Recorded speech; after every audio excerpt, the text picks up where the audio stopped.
ఆచార్య దేవా ఏమంటివి డబ్బు లేదని పేదరికపు నెపమున సర్కారు బడి పిల్లలకు సాటి రాగల అర్హత లేదంటువా?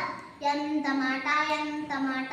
ఇది కేవలం ఫీజులు కట్టే స్తోమతను చూపే ధన పరీక్షే కాదా ఆచార్య? లోకంతో పోటీ పడే మేధా పరీక్ష కాకూడదు. ఇది కేవలం అంతస్తుల పరీక్ష అయ్యే అందువా?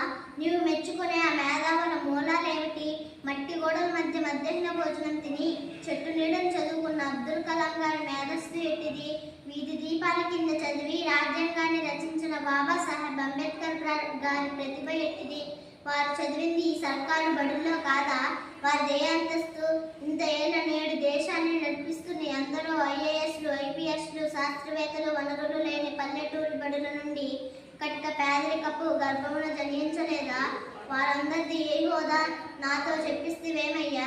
ప్రైవేట్ కోచింగ్లు, ఏసీ గదులు లేకపోయినా మా ప్రభుత్వ బడిలో ఓనమాలు దిద్ది ఒంటి చేత్తో ప్రపంచాన్ని గెలిపించిన ఎందరో మహానుభావులు మన కళ్ళు ముందే లేరా?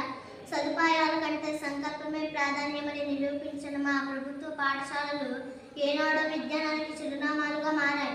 కాగా నేడు కార్పొరేట్ అని, ప్రైవేట్ అని విద్యను వ్యాపారం చేసే ఈ వ్యర్థవాదం ఎందుకు?